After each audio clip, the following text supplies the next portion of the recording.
Nick Palmisciano, and this is Leather Talk, where we sit down on fine, luxurious leather with interesting people. And today, my guest is Sean Parnell. Sean. You got a lot going on, man. I do got a lot going on. But I got to tell you, like, I've been trying to get down to. I told you, Nick picked me up from the airport. I did. And in a luxurious small Jeep. It was surprisingly small. Yeah. I pictured you rolling up in like a Hummer. I'm not a fancy person, Yeah. and also I have like 1,000 children. And if you have a small Jeep, they can't get in it. So you But have everything your own... that you have is nice, though. Like all this stuff that I've come up to, just for context, like Yeah. I've been skulking around. I told you on the way over, I've been skulking around to Ranger Up for a long time. And finally, after 6 or 7 years of my books being out, I finally get an opportunity to come and sit on this nice, sexy leather. Yeah. But you're saying you have simple things and you're a simple man. That's probably true, but all the stuff that you like is top shelf stuff. So I'm big on like home. Like I have a really nice couch at home. It's an absurd couch. But like I spend money on nothing. Like before my Jeep, I had a stick shift Honda CRV that I drove for 11 years. Before that, I had the first gen Saturn that I bought on eBay for $1,500. You bought a car on eBay? For $1,500. Because when I... Is eBay still a thing? It's a huge thing. It's a huge thing, but it's kind of like, it's not like in the old days you could find like really cool random stuff. Now everybody's a professional eBayer. So Yeah. in the old days it was like, hey, I've got some stuff I want to sell. So you could actually find weird bargains. Yeah. But well, you still drive a stick shift now. I don't. Wasn't your Jeep a stick shift? No, and that was, again, the cheap factor. So I buy all my newish cars using the same methodology. I go to the dealers in the area and I ask, is there anything that has got like 1,000 miles on it that somebody returned? And that was the case with that Jeep. So somebody had driven it for 1,200 miles, decided they wanted the bigger one, and I got like $9,000 off. So I ended up getting an essentially brand new Jeep for like $24,000. So you're like a bargain shopper, but you have great things. Like this headquarters that you've got here is pretty amazing. But this is like business. This is for the employees. If it was me, it would be like a small box in a corner, you know, like with like a really nice computer. I respect that. I respect that. I don't need anything. I know. I feel like that's the Army leadership coming out in you, the West Point, the West Pointer. I don't know if it's that. Were you that cadet at West Point that was like you just didn't need a whole lot? I don't know, man. Like at West Point, I just spent most of my time trying to amuse myself because it's like this. It's like 4 years of being in a prison. I know. You know, I don't know how you guys did it. It's a dark place, you know. Like it's really depressing, and you know, we had like, you know, not to get super dark, but like every year that I was there was some like dramatic suicide. Well, I mean, it's so great. I mean, not to make light of it, but it is dark. It's gray. It's cloudy. The uniforms are gray. Yeah, everything about it is not fun. So you talk about all the stuff I have going on. Like part of what I do with these books that I got that I write now is Outlaw Platoon. Well, All Out War is my new one with the cool name in gold there. Eric Steele. Yes. That's my main character in my books. But Outlaw Platoon was my first book. Before we get into Outlaw Platoon, I just want to point out that Eric Steele is a big dick name. It is, of course it is. I mean, like, where did you come up with that? Where did I come up with Eric Steele? Yeah. So I'm from Pittsburgh, and I'm a huge Steelers fan. I knew we'd probably end up getting into this because you're a huge Patriots fan. But I respect the Steelers. That's like a real organization. I don't respect the Patriots. I hate the Patriots. You know what? And I lose respect for you because you like the Patriots. They're cheaters. I can't stand them. They're the bane of this Pittsburghers' existence. Yeah, because you guys are, you know, what's it called when you're not the prom queen? You're like the cute girl. I don't even know where this is going, but I don't want to finish it. There was a movie, Miss Congeniality. The Steelers aren't Miss Congeniality. The Steelers, look, like 80 years ago in the 70s or whatever, the Steelers were absolutely the prom queen.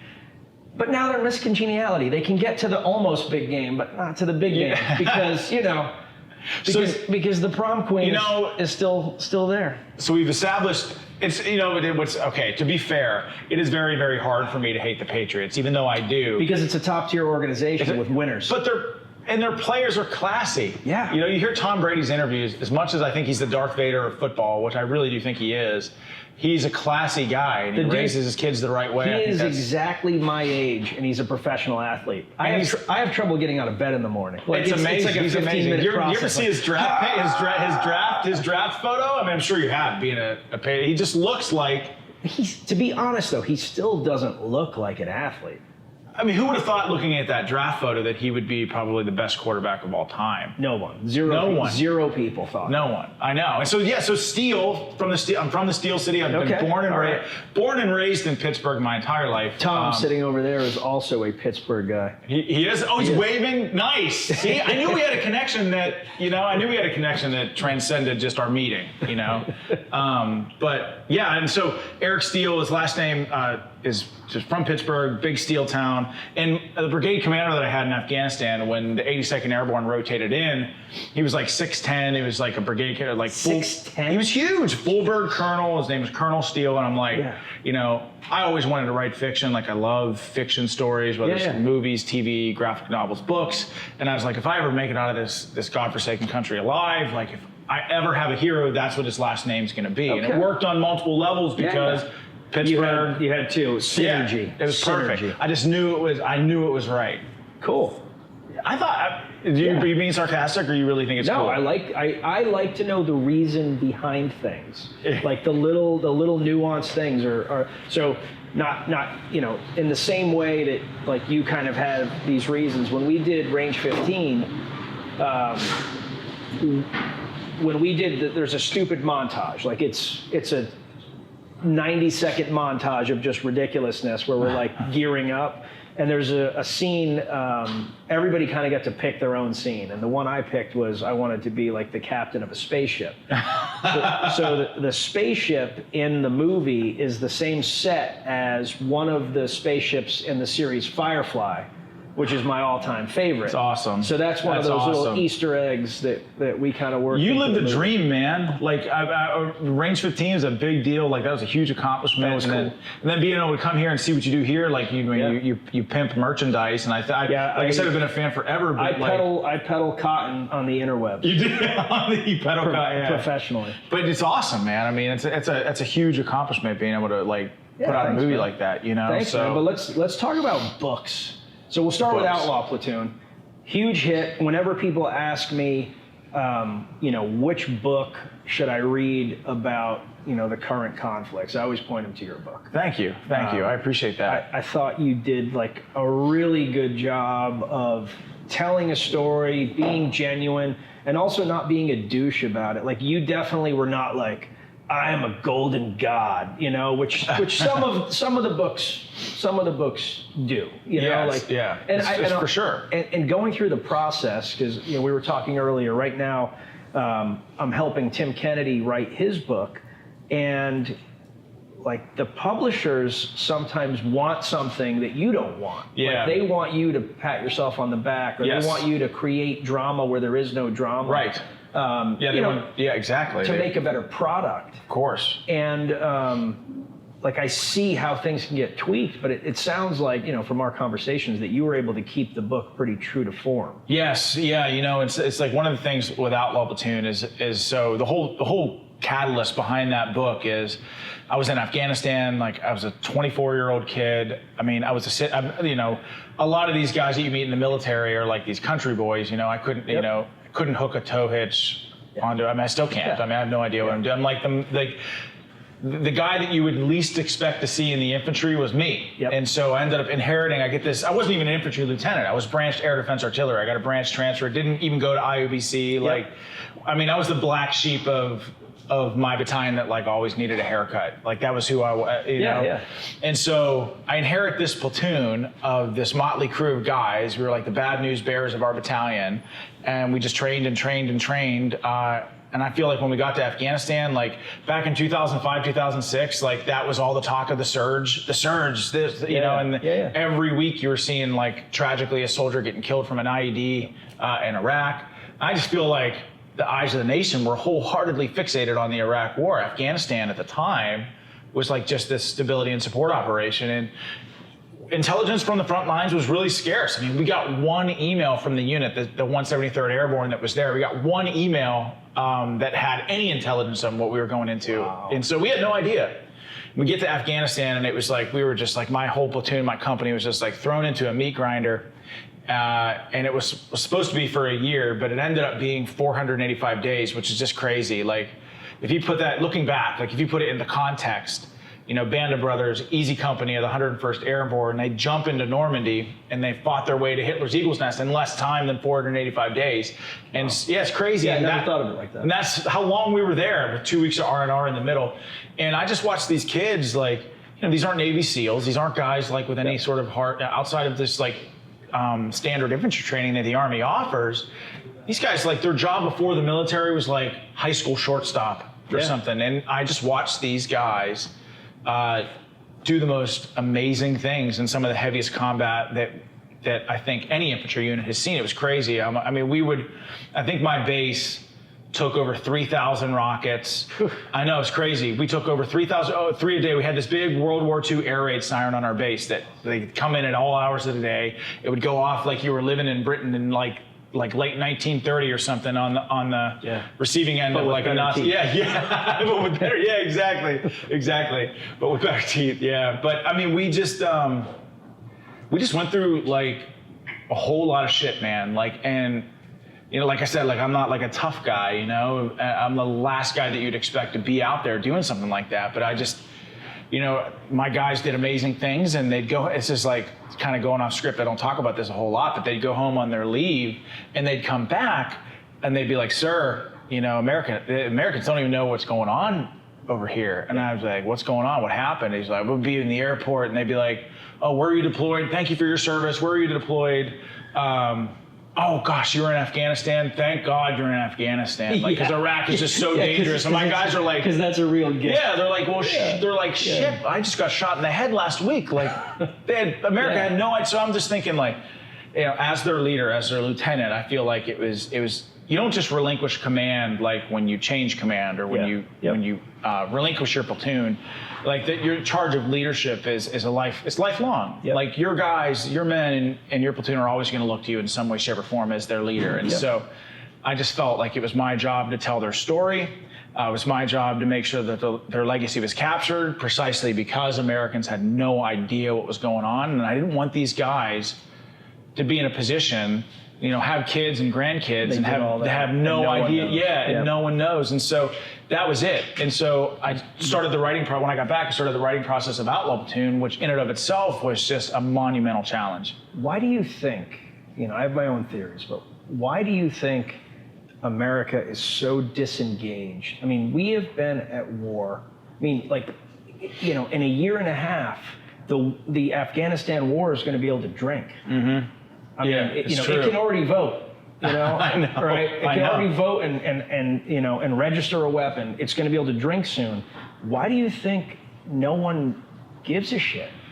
Well, I think it's a complicated answer, but I'll do my best. I think that, you know, after World War II ended and the men and women who supported that fight came home, you'd be hard-pressed to walk into an American neighborhood and find someone that was not affected in some way by the war. Whether it was at home or on the battlefield, America was like one team, one fight. Everybody had skin in the game in some way. And so when the men and women came home, from a cultural standpoint, there was this welcome home. Because everybody had skin in the game, everybody celebrated the return of our troops and victory in Europe and in Japan. With every successive generation, the percentage of people who have served has dropped considerably. I mean, I saw you wrote an op-ed a couple of years ago about the whole 0.4% of people serve, and that's the truth. I think that the people that enjoy freedom on a day-to-day basis in this country have gotten so far away and so removed from the people that protect it on a day-to-day basis that the gap that exists between the two is almost insurmountable. Yeah. And so you have this huge cultural gap. You have most people that you talk to on a day-to-day basis in this country have never even met someone in uniform. Mm-hmm. So what happens is, when men and women come back from the longest period of war in our nation's history, they can feel isolated, and they can end up feeling like exiles in their own country because their own countrymen and women don't understand at all what it means to serve something greater than themselves.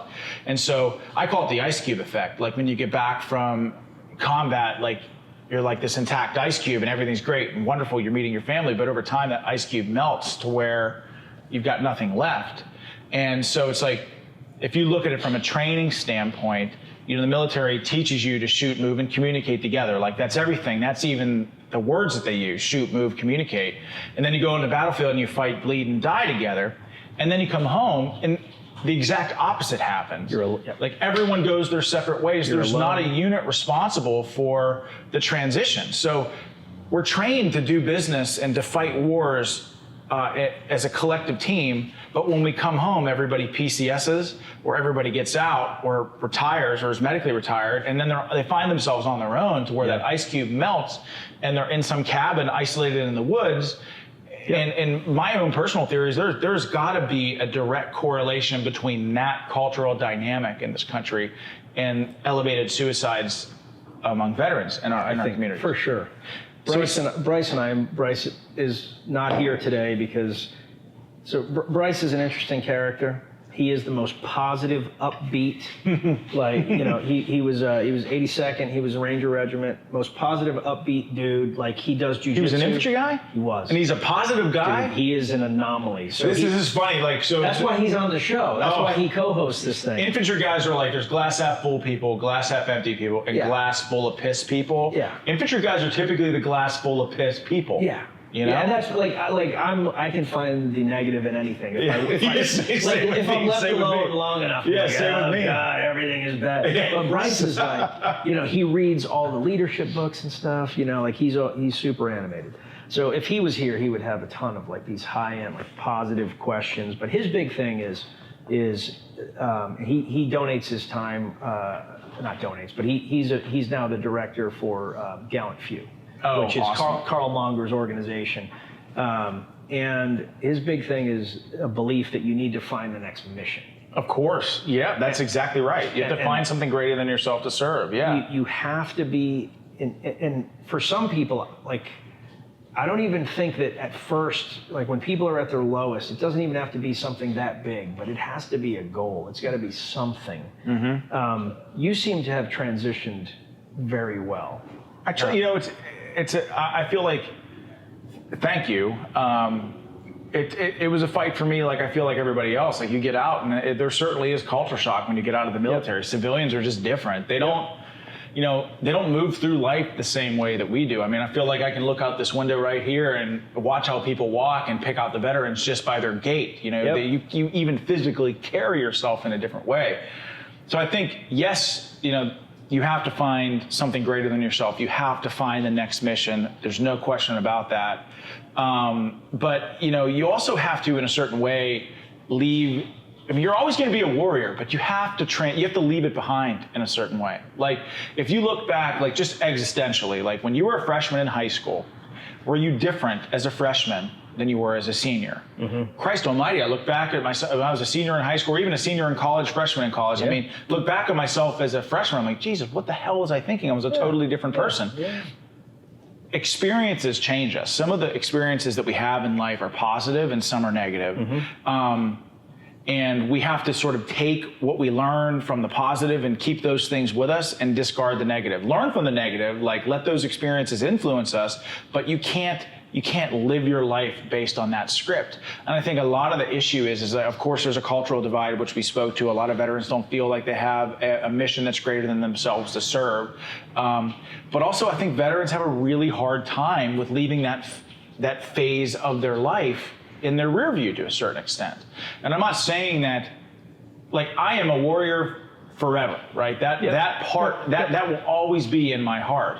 But at some point you have to move on to the next operation, right? And so maybe that comes part and parcel with finding the next mission, but a lot of veterans can't leave the war behind, and I feel like you have to. That's a thing that I've encountered a lot, and One of the, when I started Ranger Up, a big part of why I started it was I missed the community. I had guilt for getting out, and I wanted to do something cool. Like I never, at the beginning, I wish I could tell you that I had some grand plan to like build this brand and have this thing, but I was working a big corporate gig after business school, and this was a hobby. This was something I needed to do because I felt so empty in my day job, even though it was a great company that treated me very well. And I didn't have your experiences. I didn't have that nightmare scenario. I don't have post-traumatic stress. I didn't go through, and I'm not saying you do, but transition was still awful. Like it was still hard. I left the military in the best imaginable circumstance. Like I went from the military, literally like still on terminal leave, to Duke University. Jeez. Like that should be easy. Like that should be like from the outside looking in. From the outside, like with no experience in the military, people would be like, "Well, that's amazing." What's your problem, man? The problem is that you probably go there and you feel like Billy Madison in first grade. Like, I know. I got my master's degree when I got out, and it was one of the hardest things I've ever had to do. It was weird because this was the height of like everyone saying Iraq was like a bad situation. You're not supposed to have favorite soldiers, but one of my favorite soldiers was killed right as I got out. So like I already had this precarious situation where I was like, am I gonna be a lifer, or am I gonna move on? And you all balance on that knife's edge at some point in your career as an officer, right? So I left, and then Bill gets killed. And not only did he get killed, but one of my best friends in the world, Jared Crane, was now his PL. And, he took the shrapnel from that same incident to the face. So he was like, in the hospital, and it was like, and I'm sitting here and I'm literally in this world with, 80% of the kids at Duke are like wealthy, and then 20% of the kids are people like us, nothing wrong with any of that. I'm with you. Their world is so different than our world. I was the first master's degree in my family on either side, like my dad was the first. God, that's interesting. I never thought about that. That might be the same for me too. Yeah. I know, that's interesting. I had classmates that were like, oh, we're not wealthy, we're upper middle class, and literally like their dad owned a jet. Not a plane. Yeah, he wasn't driving like flying some Cessna. Yeah. And so, sorry, I'm wrecking your whole studio. He's knocking microphones. I'm an infantry guy, man. I'm surprised that more things aren't broken and on fire. So like, when I think about like my transition was hard. I drank too much. I made kind of dumb decisions, and I didn't have like the situation. Like at least I was in a positive place. But so many guys, like they get out. You're right. They go back to their hometown, and nothing's changed for anyone else. They're still living that same existence. So I got back from Afghanistan, and like the first thing let's pause right here. Okay. And pick it up so he can reset them all. So I get back from Afghanistan, and you go on your month-long R&R. I've just been through 485 days of absolute hell. First thing I do is like, you get back, you call it, meet with your family, and it's awesome. You're at the welcome home ceremony, and what I do remember is that after meeting my family, it was just like, in an instant, I felt like there was like this barrier between my family, and I'm like, they don't really know me, but I just chalked it up to like, hey, you've been gone a while. Yeah, like just give it time and you'll sync back up. And so I go home to Pittsburgh, Pennsylvania. I'm like, I'm gonna look at my buddies, like guys that I went to high school, elementary school, high school, college with, and I can like open up my little flip phone and I text them, and they text me their address, and they're living in the same exact place that they've been living in for 10 years or something. And I go home, I go down there, And I walk into the foyer, and they're all sitting in the same spots on the couch, like it's like an episode of Friends or something, talking about the same girl problems. And I'm like, Jesus Christ, like nothing has changed here. Like these guys are all exactly the same, but like I'm a different person, you know? And so, yeah, I get it, man. It's like you feel cut off from the people that you've grown up with and your family that you've been with your whole life. And what I find interesting about something that you said is about how, you got out, you felt guilt, you created Ranger Up because you missed that sense of community. Well, clearly, like millions of other veterans that have come back feel the same thing. I feel like, which is like a testament to Ranger Up's mission. I feel like, man, like people must sense and want that sense of community too, and they come to Ranger Up for it. One of the things that concerns me a little bit, and you and I talked about this a little bit, is I want to make sure, and I know this sounds weird, I'm a weird dude and like my goals are weird, but I want to make sure that what we're doing here is beneficial and that we're pointing people towards ways to improve their lives, be better, and to integrate, and not to isolating into a us against them kind of thing. Exactly. Yeah. I mean, how many veterans do you meet I've met a lot of veterans that come back and feel like the country owes them something for their service. And I'm just like, you volunteered to do this. You volunteered to serve. So it's like, you should be thankful that you live in a country that appreciates it and loves it and thanks you for it every time they see you. But at the end, the truth of the matter is they don't owe you anything because you volunteered for this. Correct. And so you have to come back. And I always look at like my dad's my dad's a Vietnam vet. Like they did not have that. He told me that when he finished service and he was heading home, he and his buddies decided to hitchhike all the way home because they wanted like a little final adventure. And he said through the South, they wore their uniforms and it was super easy to get picked up. And then once they kind of crossed the Mason-Dixon line, they had to bag those things because no one was going to pick them up if they were in uniform. One of the things that always like blows me away about Vietnam vets, and so much of like what I do today, and you talk about like finding a mission greater than yourself, finding that next mission, is Vietnam vets, man. Like some of the charity events that I do and I do with the charity organization that I work with is finding those Vietnam vets that need help. And most of the time when you bring them in and celebrate them among the community, that's the first time they've ever been welcomed home. Yeah. And like you talk to those guys almost universally, said, yeah, we had that experience, but we wanted to make sure that no subsequent generation ever had to experience anything like that. Yep. And so almost universally, that's what they say.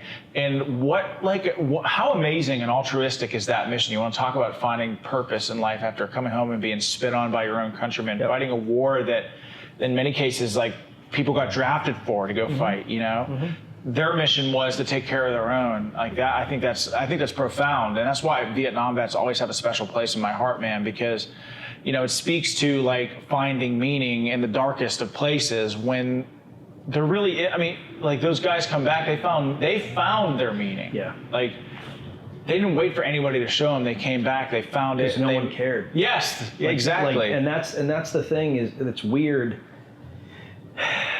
And you don't want to, like, I don't have the answer. I'm not a psychiatrist. But it's interesting to me that, like, the World War II generation, like, no one gave a shit. They came back and they had to integrate. Mm-hmm. Vietnam, not only did no one give a shit, but people, they almost had to hide their service in order to get jobs. Yes, absolutely. And then, like, our generation, this is definitely the most positive that the country has been towards veterans, probably since the Revolutionary War. For sure, yeah. Yeah. And it almost, I don't know if it's because we're more cognizant of the issues or, or maybe it's social media, or maybe it's because people are so positive, there is a belief that something is owed, like you said. Oh, that's interesting, yeah. But there does seem something different about, not most people, because most veterans are succeeding. Even, they get out, they succeed. Absolutely. But 20%, 15%, 10%, I don't know what the answer is, but like there is a significant percentage of the population that's having issues that maybe are new or a larger percentage are having these issues, and that's what I struggle with is like, why is that happening?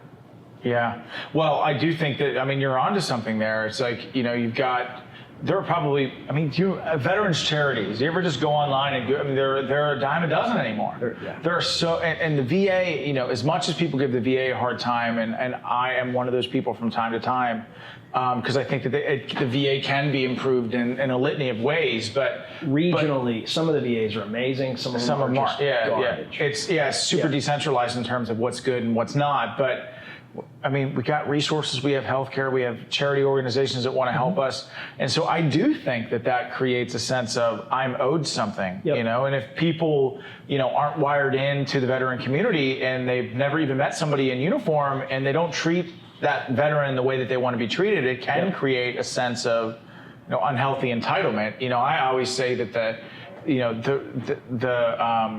the road to sorrow in life is really paved with entitlement. And I think that's, for the veteran community, you talk about finding a mission greater than yourself. Like, that's diametrically opposed to being entitled. You are owed nothing. You're owed nothing. The only people that I feel are owed, if you've been injured, you're owed, the country owes you, health. Of course, you sign on the dotted line saying that, like, if you get injured, the country will take care of you. But the reason, Bryce and Carl Monger with Gallant Few, and then a couple weeks ago we had Mike Schlitz on. I don't know if you know Mike or not, but he currently represents the Gary Sinise Foundation. If you talk to any of those guys, when people reach out to them for help, they are not like, what people expect is that these organizations be like, oh, you served, like, here's the hug, and they're not like that. That also bothers me too. I don't like that. I support them because they're like, hey, dickhead, like, you're in this situation because you made X decision, Y decision, and Z decision. Yeah, you're accountable for your decision. And you need to change this behavior. Oh my gosh. Like, we're not just going to give you money. So many veterans, or so many well-meaning civilian veterans. That is not in question. But they coddle veterans, and like, my big thing is like, this is a major issue that is promulgated throughout through our culture, through Hollywood and the media, that veterans are broken and need to be coddled. And even if you look at the veterans memorials, most of them are like, veterans come out like all sad and sorrowful. It's like, no, dude, like, get up, take a knee, face out, pull security. You still have a mission. Like, stop acting.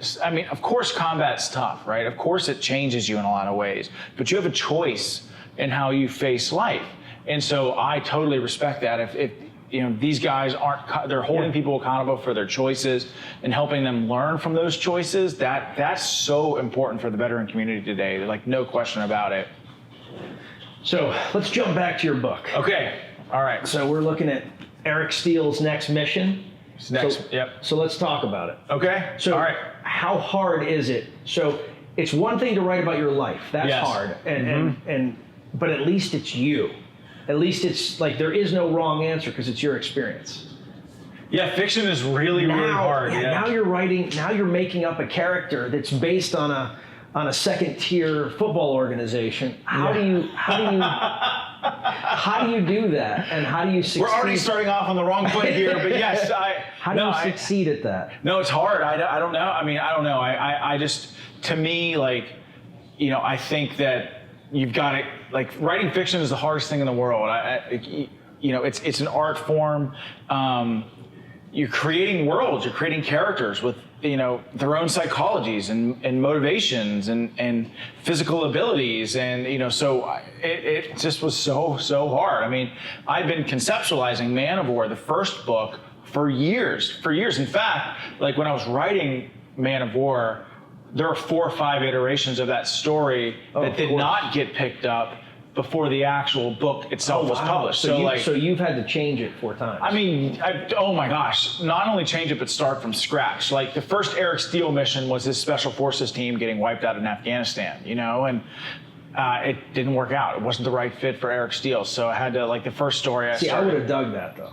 I know. The thing is, I do like that story. I still have it written somewhere, and I'll probably be able to integrate it into subsequent stories. But, like, you know, it is kind of cliche. Like every one of these major heroes, like they either lose a girlfriend or a family member, or they're the lone survivor on their special forces team or SEAL team, and like that's their motivation for becoming like this rogue operator, this singleton operator that saves the world. That all happens for Eric Steele, but I start the first book after it's all happened. So I seed in the first book, like, you know, little by little, what happened with Eric Steele, what happened on his special forces team.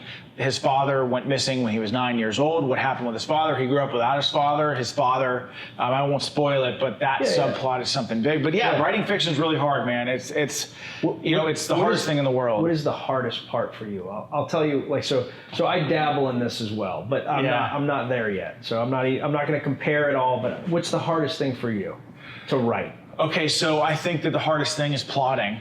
You know, for me, like coming up with characters that are real. Like I love that stuff. I think the lifeblood of any story, whether you're watching Game of Thrones, Walking Dead, or whatever TV show or movie, it's all about the characters, you know. And so creating characters that are real and that are interesting. I mean, these characters in these books, they're like real people to me, you know. And so have to be, right? Yeah, they have to be, and I think that's the most fun part. But do you try to base them on other people so that it's easier to kind of fill in? Yeah, sometimes, you know.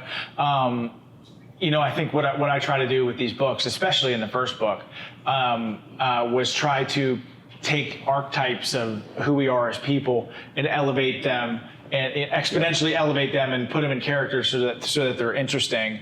The second book is a little bit different. It's more theme based, but character development, character profiling to me is the most fun, but plotting is just so hard. I mean, it's just every word of dialogue in a book, every word in a book, period, has to, especially in the thriller, has to move the plot forward in some way. It's just really easy when you're writing to like kind of get lost. It's like, is this, and you have to ask yourself after the fact, like, is this pertinent to the plot or not? Does this move the plot forward? Every word has to inch things forward just a little bit. That's the hardest part. And so, like, you come up with a first draft and you find yourself, in the wake of Man of War and in this book, I had to cut a whole character.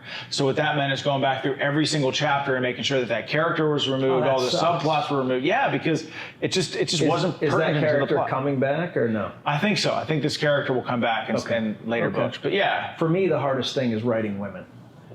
Oh my God! Yeah, well, so I do such a. Well, how about sex scenes? When you ever try to write a sex scene? Not yet. Men really struggle with writing sex scenes. Yeah, because our sex scenes. He grabbed her breast and it felt like a bag of sand. Like no. That's why almost every romance novel is written by a woman. Like that's because they get. And I've heard this from women romancers that women understand the emotional component to sex that men don't get. You know, and so.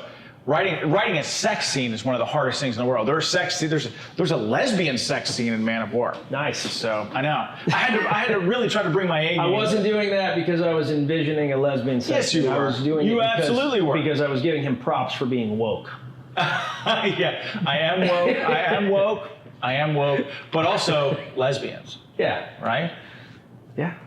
So read the book. You'll see what I mean. What page is it on? This book has no lesbian. Man. Are we going to be able to cut this out? No. We're totally leaving that in. So, why did you go to theme-based for this one? Well, because I think why is your cover model, why has he never bench pressed or done a deadlift? Yeah, I don't know. Like, it's like, this guy is supposed to be a total badass, and he looks like an Abercrombie and Fitch model. He does. He got the washboard abs, though. That's what people want, you know? They want the washboard abs. Yeah, but look, I don't have washboard abs. I've never had that. Here's the thing. You look at this guy, right? And you and I would... He's got good trigger finger discipline. Yeah, but you and I would fold this guy up, like... You would fold this guy. I am not tough. I am not tough. Yeah, but you're like 8 feet taller than I am. You know? You are tougher than me. I am not like this. I'm not the jujitsu martial artist guy. I dabble. That's I'm Mr. the guy Kennedy. that gets his ass kicked all the time. I'm somewhat but you frame with no muscle. You would roll this guy up because this guy wants to surf. He might, but he looks good. He looks the part, you know. And that's the thing that killed. These books aren't just guy books. Like there's a strong female protagonist too. Nice. Yeah. And what did you base your female protagonist on, or do you not want to tell me? Is this super secret? It kind of is. It kind of is. all right. But she's an awesome character. She's Okay, not, all right. You know, she's in the first book a lot. She's Eric Steele's love interest, and so and she's in this book too, but in a more like ancillary way. Okay. You know. So why should people read? You know, if they haven't read your first book, Man of War, why should they get into the series? But if they have read it, what's All Out War bringing us that Man of War didn't? Okay, so you asked a question about theme. That's the theme. I asked a lot of questions. So theme-based stories. Yeah. I would contend that Pixar does stories. I don't know if you watch Pixar. I've heard of them. You've heard of you know what I'm talking about. Don't try to be tough just because They're very fine people. What, No, do you they're great. like? You watch Pixar Yeah, films? Pixar's great. They're amazing. They Yeah. most of their things Yeah. are most iconic movies and stories are all theme based. You know, and because they're fictional stories that tackle pertinent questions that we ask ourselves both consciously and unconsciously every day in our society. This story addresses the theme of am I a man or am I a slave? Do I have the freedom to choose the things that I want to do, or am I a slave to a higher power? And so stories, I think, are the best when the antagonist, the villain, and the hero, the protagonist, have the same mission, have the same goal, and are intertwined in the theme, and you ask the same moral question for each of them. I agree with you. When the bad guy is generic and pure evil and like just There's the no worst, nuance and just the complexity. worst person ever, like kill him or whatever. Yes. But you know, Bad guys are the best when you love them. actually a good, a little weird, but like I thought Thanos. Oh, he's one of the best characters in the whole Marvel Cinematic Universe. Now it's hard for me because I'm a big Silver Surfer guy, Infinity War was Thanos' origin story. and I'm super pissed that the Silver Surfer was not in this because the Silver Surfer was essentially the hero of the of the Infinity Gauntlet saga. Well, of course, but we're yes. going to put that aside for a I don't second. even want to put it aside. It's so good. You raised such a great point. Thanos in that, he is such a great character in that film because you like him. You see his point of view Yes. a little bit. Like he's not just evil. I mean, he's whacked. He's out there. This is a terrible solution to the problem. Yes. I mean, and also it's basic question is why not just double the resources, Thanos? Like, hey, resources are quadrupled, no problems for a while. But that's a different. Oh, with the Infinity Gauntlet. Yeah, why not just quadruple the resources? Well, he's the Mad Titan, so I mean, I think people would fall back on the fact that his methods would not be altruistic; So- they'd be more So I don't know if you were an Infinity Gauntlet, Infinity War guy. back Comic in the book day. guy? I know you're not. You don't like the cosmic stuff. I'm not a cosmic Marvel So Cinematic Universe we fan. both started reading comics in the 80s. In the 80s, yeah, no doubt which about it. really dates Sean. Well, you're older than me, aren't you? How old are you? Tell everybody on the camera how old you I'm are. 42. See, he's way older. He's 4 years older than me. That's See? like when he was a senior, I was a freshman. Yeah, and I was a stud wrestler too, so I would have totally smoked you back then. So what did you wrestle when you were in high school? I wrestled 19, 25, 30, 40. I was 189. And then- from freshman year on. How about that? 189? Yes, isn't that ridiculous? Holy crap. I've never weighed anything under 175. I mean, I was always like this huge kid. I'm sorry, we're getting off track with No, wrestling. it's but fine. Wrestling is the greatest sport there Wrestling is. is. Wrestling is a great sport. It is a character-defining sport. I can tell you, I got my ass kicked at 189. Being 189 as a freshman is the worst thing I I can got my imagine. ass kicked. My little brother, I say little brother. My little brother is 6'1" and Norman, like a bear of a man compared to my 5'8", but he was 189 from essentially day one. Yeah, I mean, He grew into it. He ended up being an all-state wrestler and all that. But the first 2 years, man, like as a big brother, I was just like, this sucks. Like because you watch him go up against men, Yeah. and he's this 14-year-old kid, like he's just heavy because he's a tall kid getting housed. But then by the time he was a junior, he was evil. So it all worked out for him. it's a circle of life, circle of wrestling life. But at least because I was a little guy, even though I sucked my freshman year, I still pulled out like 5 or 6 matches because I was little and there were other little guys, you know, and how did we get on wrestling from Thanos and Infinity War? We're like jumping all over. So this is super interesting. Almost every highly successful person that I've met, I find out that they've wrestled. Even if they were terrible at it. Like, it's a common thread. That's interesting. Like, tons of very successful people have wrestled. And the reason I think that that's the case is because wrestling removes all of the bullshit. It does. You cannot blame anyone. Do your kids wrestle? Yeah. They do? Your boys do? Your girl? My oldest wrestled through high school. Wow, that's amazing. My oldest was a good wrestler. When did he start? He started in 7th grade. So okay. 8th grade. No, he started in 8th grade. I started in third. I started in 3rd grade, and my big thing is I feel like I was too young. You started in 3rd. Second you or were 3rd Pennsylvania. grade. But I feel like that was too young. I feel like I was not psychologically equipped to sit in line with someone with my little tournament slip right next to my opponent. I felt like that was really tough. I've seen 2 flavors of wrestler. The guy that starts... But now, I did not wrestle my whole life, so just so you're tracking. I felt like it was too much for me at that time, you know? So there are the kids that love it from day one, that wrestle their whole lives and have no problem with that. And then there's the kids that get so tired of it by the time they get through high school that they don't even want to do college. I grew up next to two of the best 25 teams in the country. At the time, it was Bristol and Cohasset in Rhode Island. I lived in Massachusetts, but every year they were in the top 25. And because of that, I used to go over there and wrestle, you know, during the season, the off season. We had a good relationship with Bristol. And those kids were all amazing. I mean, they were amazing wrestlers. Almost none of them went and wrestled in college because they started when they got burned out. They got so burned out that they would win state championships and walk away and not care. Like, it was like, I'm done. That's crazy. It was like, you know, and so for me... That's crazy, to win a state championship and walk away. Like, yeah, just like, I don't care.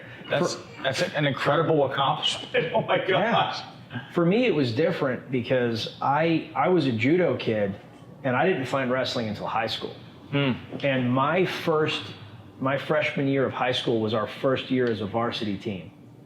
And I had this guy, Nick Peachy was my coach. He was a 2-time Oregon state champ. Total stud. He was my true introduction to stoicism. I try very hard to be a good stoic.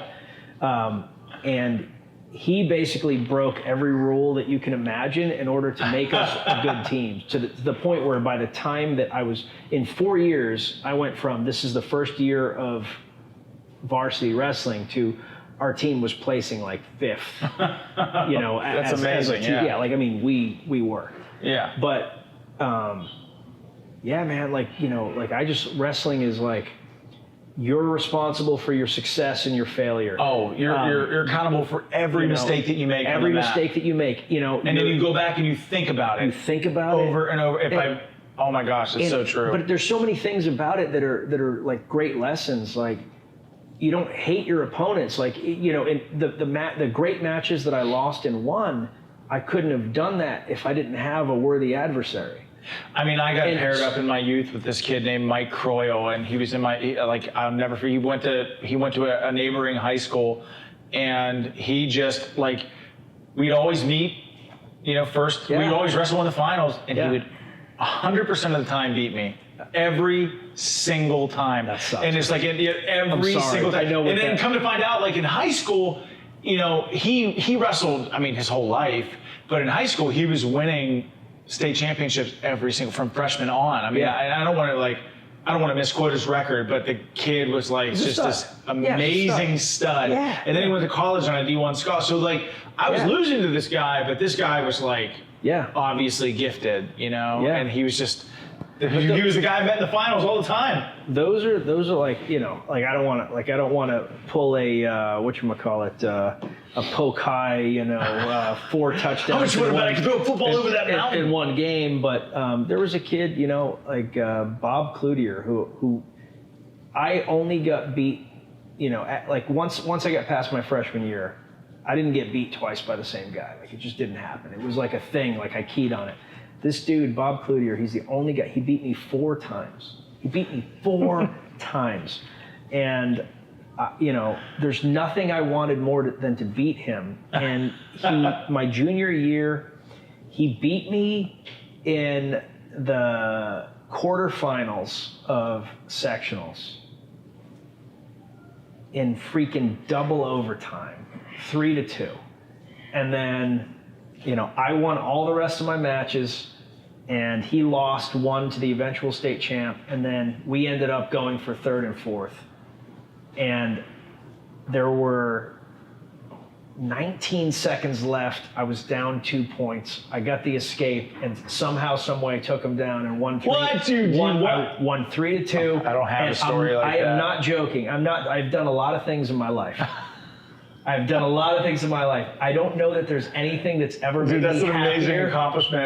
Made me happier than the 3 seconds left in the match. That's cool. Double leg takedown on the edge of the mat, 2 points. I don't think I've ever been happier. I never had that. And I appreciate him for beating the crap out of me 4 times. He won the series, but I got one, and I needed. You got one victory. I got one. Yeah, you were the Steelers to his Patriots, essentially. Did the Steelers get one? We did get one. Yes, we did. We not when it ever mattered. Not when it ever mattered. But yeah, we did get one. I'm just joking. God damn it.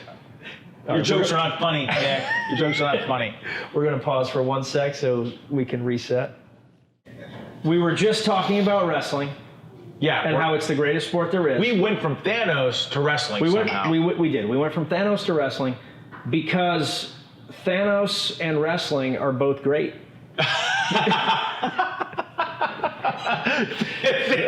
Thanos and wrestling are great. Yeah, they are. He's a great villain. We talked about Infinity War, Thanos' origin story, no question about it. Wrestling is the greatest sport. So, moving on from there, let's go back to the book. The book that you wrote. This is a lot of pages. I'm going to open up to a random page and read something. Meg knew that the Foreign Intelligence Service, or FSB, was the Russians' version of the CIA, and the director at S was in charge of illegal intelligence. Zaslan was the closest unit they had to the program, men trained for deep cover operation in foreign countries. Whew. Yeah, Meg. That is some, wow. What you wrote there, that was some powerful stuff. Where did you get that? Well, first of all, it is powerful stuff. I know, that's what I just said. And then Meg is powerful. She's the female protagonist. You're reading about her right there. And so what they're trying to, Eric Steele gets attacked at his home, and what he realizes throughout the course of the book is that the attack was just a catalyst for something much bigger. So he goes, in the beginning of the book, goes on a revenge mission to get revenge against the people that attacked him at his house, and realizes that he's been drawn into a much larger conspiracy. That's cool. So what was the reason, where did the character come from? Yeah, so I think that... So we talked about the name, where the name came, but when you think about the character, is it you? Are you Eric Steele? No, I think, truthfully, Am I Eric Steele? Maybe a little bit. I think that, the truth of the matter is that, maybe a little bit of each of us. Eric Steele, is inspired from my guys on the battlefield, Anybody in particular? All of them. A little bit of everybody. And the bottom line is I wanted to write a character that sort of embodied the warrior ethos that my guys, you watch these guys risk life and limb to save someone that they don't even know, or save an Afghan child, or get an Afghan woman out of the line of fire. That to me is true heroism. I looked at those guys, I learned the lesson, you're always told at West Point or in on ROTC that great leaders are supposed to inspire their men, but the truth of the matter is in combat is that great men or great troops inspire their leaders, and they inspired me every day through some of the greatest triumphs of the human spirit on the battlefield. And came back from Afghanistan. You find yourself again reading Outlaw Platoon. You find yourself a few times just not knowing what to do, but looking at what they're doing and just going fuck, man, I need to step up. I need to be bigger than what I am. That's exactly it, man. And I've talked a few times like that. I'm not your typical, light infantry lieutenant. I wasn't born for this, but I drew my inspiration from those guys who fought harder than I've ever seen anyone fight in their whole lives. I had 6 guys shot in the head, 6. All of them survived. And so I get criticized for this all the time, because I fractured my skull when I got blown up on June 10th. I fractured it in 3 separate places. And I get criticized, well, why didn't you allow yourself to be evacuated? Because, you're not giving your men your best if you're wounded. Well, it's like, I get that. That's easy. That's easy for somebody to say, though. It is. Who the fuck is going to step up? It is. It's true. I mean, it's true. But at the same time, like, how do I, as their leader? How do you leave? Yeah, and when I've got men being shot in the head, wrapping themselves. This was before TBI was even an acronym. Guys like wrapping up their heads and wrapping their heads like mummies and getting back out there. How am I supposed to leave? When my guys are getting shot in the head and staying. Eric Steele. Battlefield, I tried to take all of that and cram it into a character. And Eric Steele is a character that does everything he can to save people. If he can deviate from the mission and save, a little girl, or stop a rape from happening on a woman, he'll do that. And Eric Steele always has the tactical prowess, the athletic ability, the intelligence to save the person that's not a part of his mission and still complete his mission. And in the first book, the way that I think the way that you identify those key points in your main character, the things that embody who they are, and then you attack them with your villain. In the first book, he's attacked by somebody that he loves. Like the enemy that he faces is somebody that he loves and somebody that he saved before. So what happens when the mission becomes someone that you love and care about? How is Eric Steele different from like Jack Reacher? Yeah, so Jack Reacher is first of all, he's a great character. I love Jack Reacher. I've been reading Lee Child's books since like the mid 90s, but Jack Reacher is a drifter, he walks into a town, solves a problem, and he walks out. And the only thing he's got on his person is like a disposable toothbrush, And Eric Steele's he believes in the mission. Like, this genre in Hollywood is awash in anti-heroes right now. They just are. And I wanted to create a character whose weakness is how good he is. He's a good guy. He doesn't smoke, he doesn't drink, he doesn't do any of that stuff. But what enemies exploit in Eric Steele is his desire to want to save innocent life, And so what he learns in the first book is sometimes you can't save everybody. Or, sometimes the mission parameters are such that you can't save everybody. And you're left with, at the end, a no-win situation where either course of action, someone dies. That's not dissimilar to what American troops face on the battlefield every day. In this book, it's are you a man or are you a slave? Like both the villain and the hero, both Eric Steele and the villain in this book serve something greater than they serve a government, and the government tells them what to do. The villain has been a slave to an assassin, a hitman for the government his whole life. He's been used and abused. The truth of the matter is that's no different than Eric Steele, right? Like he has been used and abused by his government. The difference is that Eric Steele, the resolution to that theme is that Eric Steele chooses to do what he does. He's a servant, not a slave, right? And there's a qualitative difference there. And so that's why to circle back to a question that you asked early on, why theme-based? That's why theme-based. Like American troops serve the greatest country on the face of the planet. We raise our right hands to do it because we choose to do it. Most of the people, and I feel like that's what makes us the most formidable fighting force the world has ever known, because we choose. Most countries don't. And so that is the juxtaposition and the contrast that I try to capture in this book. Awesome. Man, that's intense. Yeah, it is. I mean, and so the theme it's not high concept, but it's philosophical in nature. But the story is action packed. The thing is like I like to write guns blazing thrillers. Like every thriller that I write, I want to have a bigger theme, a larger than life theme. But I want there to be like Michael Bay action.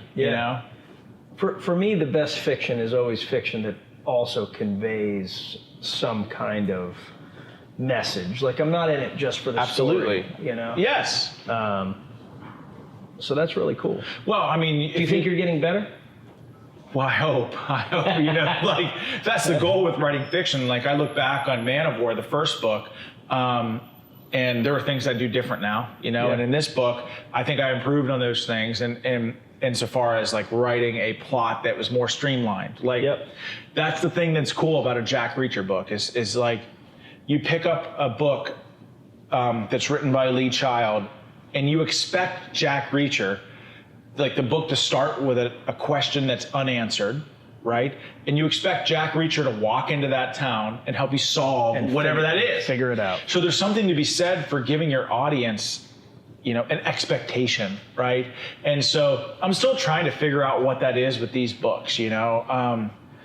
But hopefully, like, you know, you get better each time, and I can find out whatever that is, and so that whenever people read these books, when people read an Eric Steele story, they know what to expect, you know. And the next book that I'm writing, I mean, the bottom line is with Eric Steele is like, you know, if I'm taking my troops and the heroism that I witnessed on the battlefield and making and developing a character out of them, like over time, that character would ask themselves, like, is the mission worth it? And again, Oh, for sure. we all ask ourselves that same question, like, what am I doing here? Is it worth it?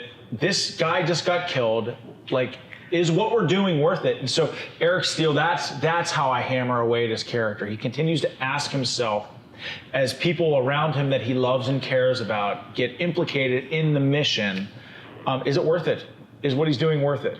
So I'm going to switch gears and go a little heavy, and because you're an intellectual, you're on Fox a lot, you know. Yeah, I don't know if I'm intellectual, but I try. But you know? you are. So you know, one of the things that I appreciate about it, I'll just you know be candid about it, is you're definitely a conservative. For sure. But you're not necessarily a party line conservative. No, I'm not. You break from the GOP on a lot of things, and to me that just points to actual human thought, which I appreciate. I appreciate that from everybody, like regardless of Yeah, political critical affiliation. thinking is like of the utmost importance in today's day and age. So my biggest concern, long term, is I can't believe we've been at war for almost 20 years, and no one's raising the red flag, and no one's demanding that we have a goal. No one has painted a picture of what winning looks like. Yeah, there's no end state. And we're just perpetually at war. And, you know, when I was 23, 24, and everything kicked off, like, yeah, like it's like, you know, like these are the bad guys. But now I have an 18-year-old in an ROTC program right now. And I'm going, like, do I trust these people to make good decisions about his life? I mean, No, yeah, I don't. I get it. I don't. I'm with you. And I am, you know, and it's easy to blame any one person. Like, you know, like, should Bush have moved us into Iraq? That's a stellar question, right? Mm-hmm. You know, most historians, most people analyzing it now are saying probably not. Other people are saying, well, you know, Iraq has all these positive things that have occurred, and over time this is going to be better. So maybe he was right, maybe he wasn't. But then we go, okay, so now then Afghanistan is just kind of floating in the background. And during the Obama administration, he was going to get us out of Afghanistan. That didn't happen. Now here we are with Trump. We're still in Afghanistan. Are we going to go into Syria? Are we going to go into Iran? Like, there's all these questions out there. And I feel like, me personally, I blame Congress. Congress abdicated their responsibility to declare war a long time ago. And I expect Congress to be making these decisions and saying yes, no, whatever. But it's easier for them, because they have become more and more cowardly over time, to just let the president do whatever he wants. And the result is, yes, we are just at war. Well, no, that's exactly right. It's sort of the same argument that Congress uses, both Republicans and Democrats, on like mandatory spending programs. It's easier not to make a decision. right? Yeah, they don't It's wanna get easier. burned. Yeah, it's easier to just let the system fail and then say, you know what, we're going to pick up the pieces and we're going to fix this. But to take a position takes courage, and that's why Congress ultimately abdicates their position. Because it's politically expedient for them, you know. So this is why, you know, and I am not a, you know, I have to say I do like President Trump. I don't like everything he says, right? But I do like that he creates a dynamic in DC that forces us to discuss these things. Like, you know, he takes a position. I mean, he does say he wants us out of Afghanistan. And what never ceases to amaze me is that both Republicans and Democrats. But shouldn't, like, if he really wants us out of Afghanistan, and I called, like, Obama on this, I call everybody. Sure. Like, Oh, yeah, right. You're the fairest dude ever, man. Dude, you really are. You really are. If you want us out of Afghanistan, then pull us out of Afghanistan. I think that that's what the president Let wants. me switch gears. Do you think Afghanistan is winnable? No. I mean, but I would say, like, what does that even mean? Like, what does winning look like? And so, I think that the president, you know, they're trying to broker a peace with the Taliban, you know. Which is crazy. It is crazy. I think the core of that piece is like, okay, you can govern and maybe you can be a legitimate part of this government as long as you keep Al-Qaeda and foreign fighters out. Because I think that's ultimately why do we go into Afghanistan in the first place? To find Osama bin Laden and to keep that country from going back to being a petri dish for terrorists. So, but I don't even think Americans can fathom what Afghanistan is, because no, they can't. I mean, Afghans can't. How can Americans? If you've never traveled, if you've never lived other places, you think of everything as like kind of like America. It's so true. And it's Afghanistan is essentially, it's a bunch of tribes. Like, there's no country. They don't even realize that they live in a country called Afghanistan. Yeah, like, it's not a country. I know. I agree. And I mean, what you're trying, I mean, I feel like there's not going to be an end state to the war in Afghanistan where they establish a Jeffersonian democracy. No. That is not happening. No, and the other thing, too, is, like, it has taken us 250 years to get where we are now, and everyone is still bitching about it. I know. Like, everyone is still like, there's not enough. People complain about it every day. There's not enough freedom here. There's too much freedom here. Like, we're still complaining about it, and we've got it as good as it gets right now. Anyway, it's true. Right? It's so true. And you're gonna take a place where the most lawless country on the face of the planet. Yeah, you know, like. I mean, it's the Wild West, but like the Wild West wasn't the Wild West. Afghanistan is the Wild West in the way that like we think of the Wild West, and we're gonna in a culture that's steeped in kicking out powers greater than them. Yeah, they're great. They're great. You know? They're great in like their strength as a nation is enduring. Yes. Like. The Americans have the watches, but we have the time. We've been there 20 years, and like fuck all has happened.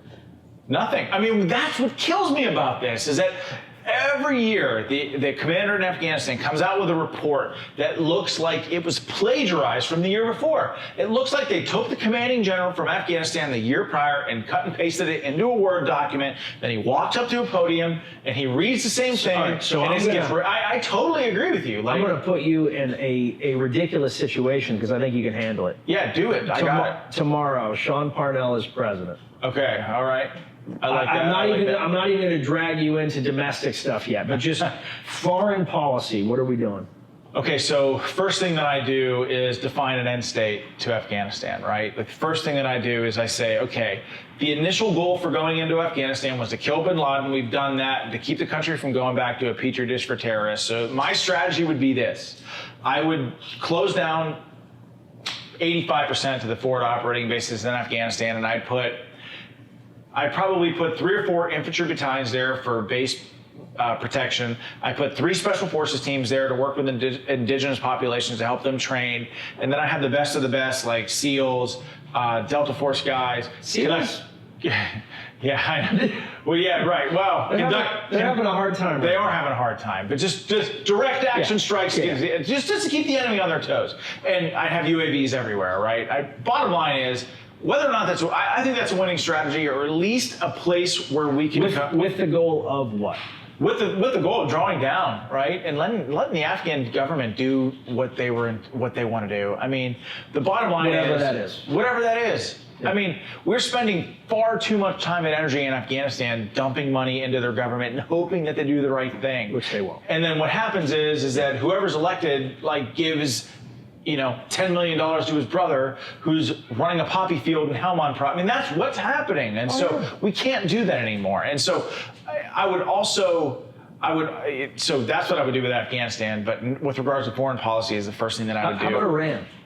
Oh, Iran's a complicated question, but I sure as hell would not make a nuclear deal with them and put us in the precarious position that the Obama administration did. Because the bottom line is that that's what the first book is. The premise of the book is, okay, so there's a nuclear deal with Iran. What does 5 years from now look like? And ultimately they violate the deal. And so that's what they've done. Of course they So yeah, you can't. Of course they do. So to me, during the Green Revolution in Iran, if Obama was smart, he would have deposed the leadership, the religious draconian leadership in Iran. I don't like swapping leaders, right? I don't like regime change, right? I do think Obama was an optimist. He thought he was. I personally believe that he was acting in good faith, thinking that they would act in good faith because they sat in front of him and said, "This is what we're going to do." But he had an opportunity in 2009 to overthrow the government of Iran and preempt all of these problems. And so, but if you're I'm playing devil's advocate here. Of course. We did that in Iraq. We did that in Afghanistan, and I think we fucked it up. No, I think the difference is, and so I think that looking back, hindsight's 2020. Should we have gone into Iraq? I'm not sure. I think the answer to your initial question coming into this conversation is, should we or should we not have been there? I think that there's room to say that there was a massive intelligence mistake. I think that all of our intelligence, the British intelligence, do you think it was global intelligence, thought that Saddam had a weapon of mass destruction. We acted on faulty intelligence. Was it intelligence, or was it how we? So I've read a few books about this particular topic. I'm not an expert. I'm not going to pretend to be. But it seems like there was a lot of pressure for the intelligence community to come up with a reason to go to Iraq. I mean, that's what the book, I feel like at the time, McNamara's book definitely. Yeah. I feel like at the time, I'm just trying to give grace, Okay, I'd like to think. That's fair. I'd like to think that, like you said, Obama, I agree with you, by the way. Obama was trying to do the best he could with the facts that he had, right? Yeah. I think that George W. Bush was trying to do the same thing. We all have hindsight. We all have holes in our Hindsight being 2020, maybe we probably should, from a tactical standpoint, don't go to war on two fronts, right? So we were already engaged in Afghanistan. That was not the time to go into Iraq if we were going to go in there. I mean, I think that so Iran now. Iran now. What do we do? So they're seizing ships. They're being dicks. What do we do? They're. So I think what I would have done what Trump did. I would have withdrawn us from the Iranian nuclear deal, and I would do as president everything in my power to prevent them from exploiting nuclear energy to develop a bomb. I am 100%. They cannot have a bomb. Iran cannot have nukes, even if we have to. I mean, look, if we're going to assert that an average Islamic extremist is willing to strap a bomb to themselves and blow themselves up in a church, how can we not then, from a logical and reasonable standpoint, say that Iran would do the same thing with a nuclear bomb in Israel? If Iran gets nukes, they're going to use Israel is getting exactly. So I think we have to take a heavy-handed approach with Iran. I mean, this is the problem with President Obama's stance in 2009, while I do give him grace, as you do, I do think he had a tactical opportunity to displace the regime in Iran. And here's why I say it's different than Iraq. In 2009, we were the main power brokers in Iraq, right? Had we seized upon the Green Revolution and leveraged the CIA to displace the regime in Iran, Iraq would have been the main power base in the Middle East, along with Israel. Right now, Iran... after we pulled out of Iraq, Iran is the main power broker in the Middle East. There's no question about it. Had we allowed them to be deposed in 2009, after we were the main power brokers in Iraq in 2008 and 2009, the Middle East might look differently than it does now. And I'm not saying that I don't know what right looks like here, but I think that We absolutely, you cannot, there is no negotiating with Iran. And on the opposite end of those negotiations, feeling like you got a square deal. This is not going to happen. We're going to pause right there. So we've solved the issue of Iran. We've solved Iran. Here, If veterans ran the country today, what would it look like? Like what would we do with the VA? Right? the VA is a situation where I 100% believe, like, I think President Obama tried very hard. You are gracious to President Obama. I'm gracious to. And you know what? I don't like it. I'm fine with it. I'm fine with it. I'm gracious. It. I'm gracious to most people that have sat in that seat, because one of the things that I always tell people, it's always interesting to me. People run on one thing. They run on a platform. But then once they're in the seat, they almost always do the exact same thing. There's some changes. But exact same thing or the opposite? Almost the exact same thing. I'm sorry. I mean from one administration to the next. Oh yeah, so, right. So they run as if they're diametrically opposed to one another, and then when they get in office, they're sort of the same. Yeah, and it's gotcha. It's because the real work is actually done, and everyone likes to crap on bureaucrats, but the real work is done by bureaucrats, right? The deep state. The deep state, like the CIA guy that is analyzing, the region, the GS 1615 that is, that has been in charge of, some State Department job for years, that knows the intricacies of everything. And what you end up realizing is it's really easy to say, oh, we're going to do this, we're going to do that. But then, I look at like President Obama saying, hey, we're going to get out of Afghanistan. And then he gets in and he realizes like the secondary, tertiary, quaternary effects of doing that. And would be devastating, yeah. What does that mean? And I'm not saying that he shouldn't have done it, but it's interesting, like he campaigned on getting out of Afghanistan and then plussed up our troops by 4 or 5 times. If you look at modern presidents, until President Trump, policy has certainly shifted, but there has been a certain amount of continuity. Trump is the first time in my life that's gotten weird. This is what. So I did not campaign for Trump when he was running. I did not take him as a serious candidate. I was a Rubio guy. I campaigned for Marco in South Carolina. Like, I believed in the idea of a younger conservative with new and innovative ideas taking up the helm of. And if you read some of Rubio's stuff on wage augmentation and stuff, they're really creative solutions to some of the mandatory spending and welfare issues that we have in this country, the generational welfare issues that we have. But I was wrong about the president. And I'll give you, so I was with Rubio. He was in the primaries. He had this amazing ground team of like 2,000 plus people knocking doors. I saw it. It was amazingly organized, signs everywhere, everyone motivated and galvanized behind this mission. And we're driving by, part of the military guy, right? I'm going to go recon what the enemy is doing. And so I go into Trump headquarters. There's like one old dude there with like 10 iPads in South Carolina, and Trump won the state. Yeah. So this is so Trump has earned my respect since he's been in office, because he forces us to talk about issues that we wouldn't otherwise talk about because of political correctness. Doesn't allow us to talk about them.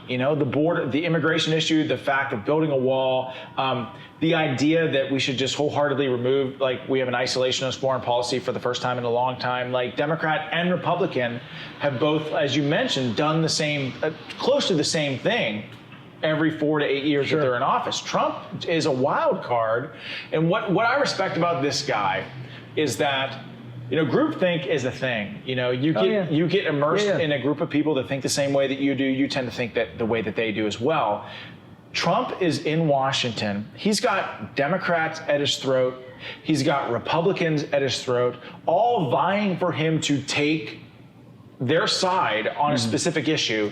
And Trump wakes up in the morning and he puts out a tweet that doesn't endorse either of their sides, and it's right down the middle and just makes people's head explode. And I'm sorry, I think that was exactly how our system was intended designed and intended to be. You have guys like President Trump getting elected. He challenges the status quo in each party and forces people to think differently.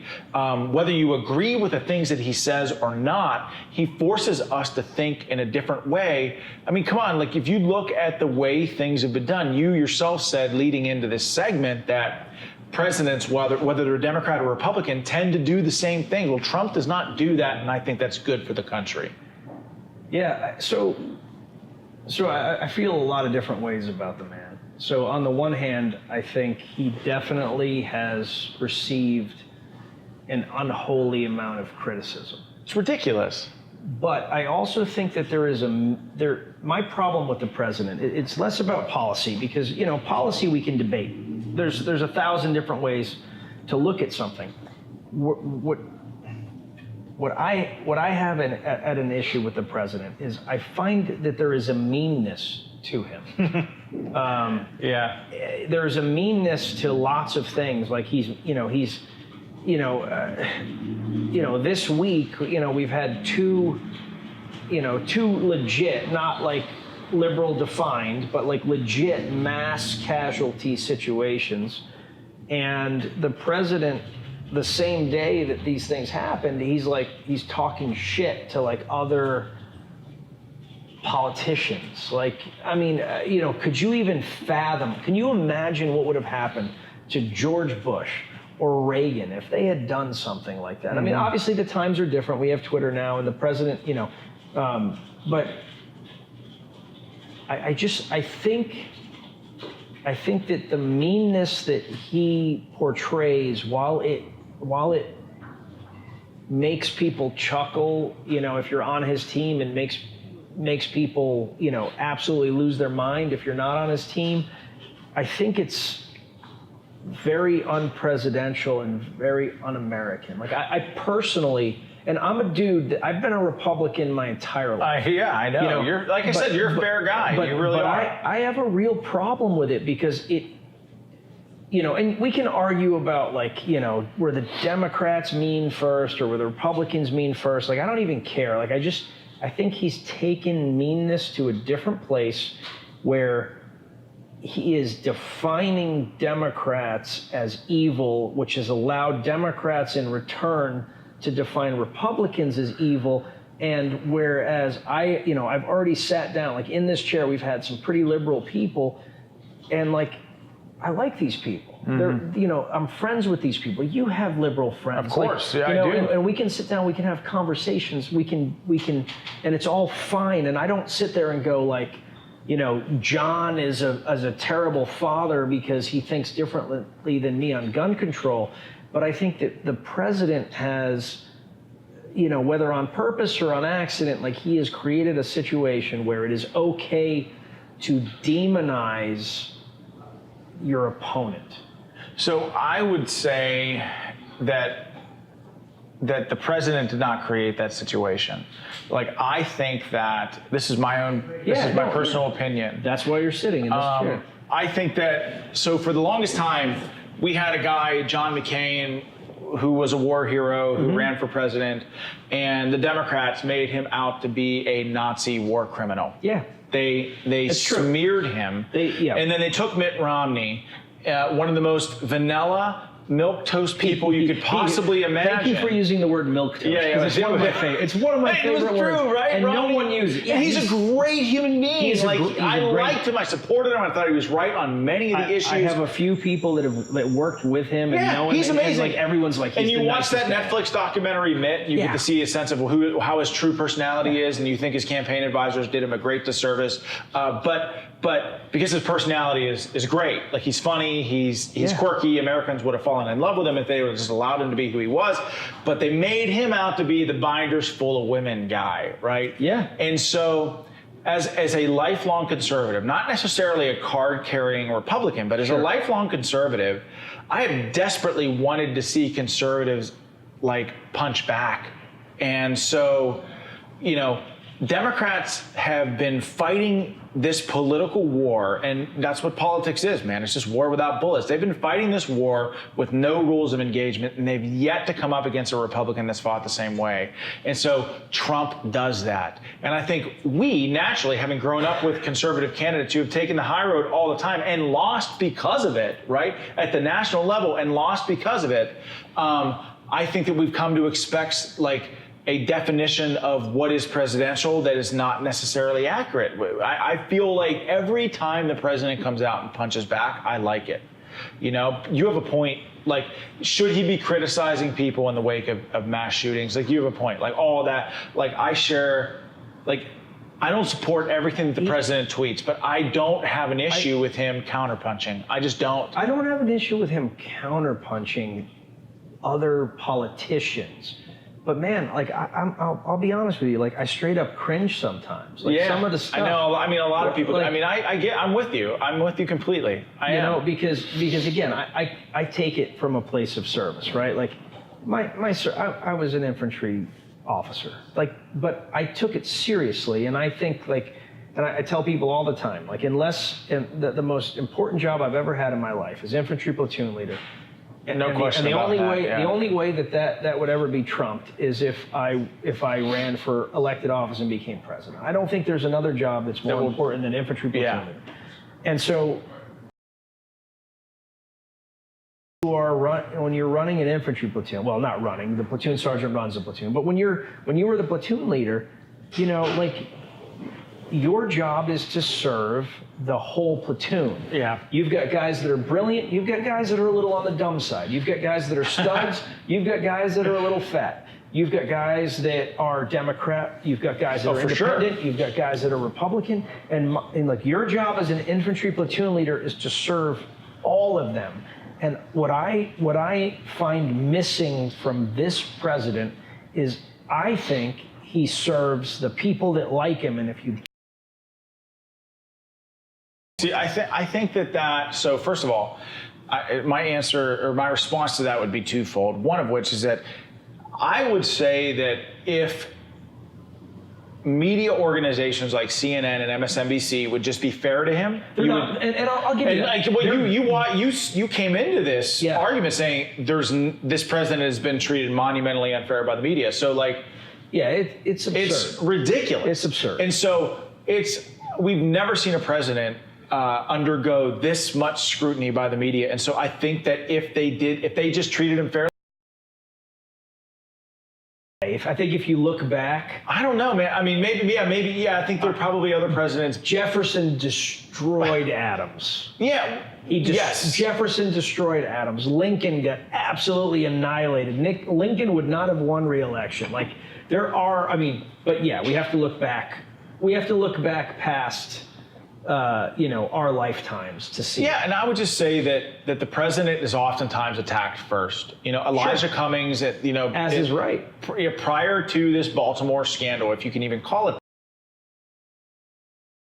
president for the first at least year and a half of his presidency. Yeah, they're diametrically opposed. And there was another point that I wanted to make though on the heel. You were talking about right before. What were you talking about right before I transitioned? The president's meanness. Talking about his meanness. You made a point about something that was really important. I really wish I could remember what the hell it was. Let me think about it. At any rate, serving all Americans. Oh yes, serving all Americans. Yeah. So I think that sometimes, like, the reason why we have a two-party system is because sometimes we elect leaders to go in and be the roadblock. We elect leaders to go in and stand steadfast and be surrounded on all sides by the enemy and say, no, I don't agree with this agenda, and because my constituents do not. So I think there is an argument to be made for the president. So you think President Trump is Captain Americaning this shit? Standing by the river tree. No, you standing move. By the no, you move. No. Well, first of all, the real takeaway from this is that we both comic book nerds. Yes. But no, I do think that there's a case to be made that sometimes we elect leaders to be the anti-agenda person.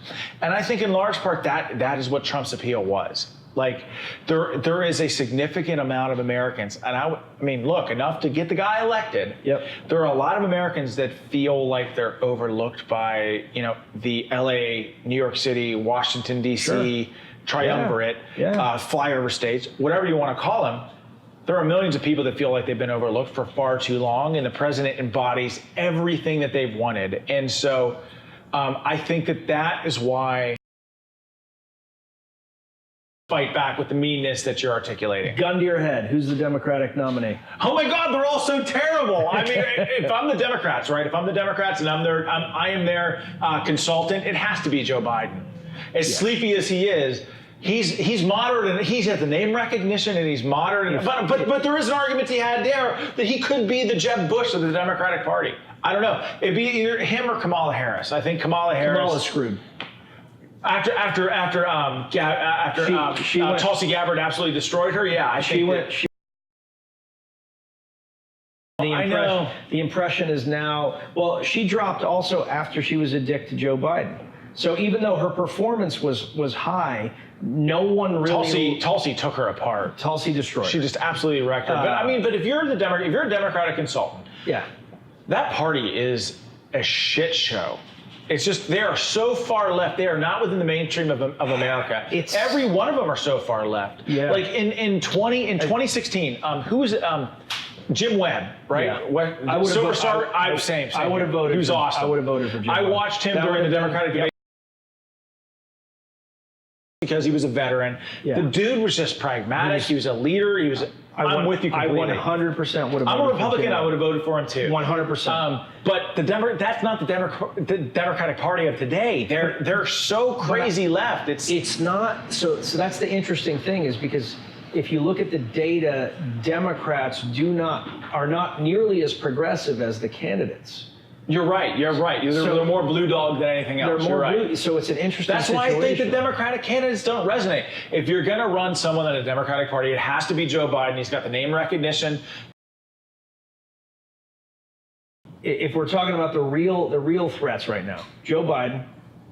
He's not a threat. I mean, Trump, he's not a threat. That's just who I would run if I were the Democrats to have a chance in hell. So we've got Joe Biden. We've got... nobody else. We're just nobody else there. So Sanders is coming on strong. I think Sanders... Warren had an excellent last debate.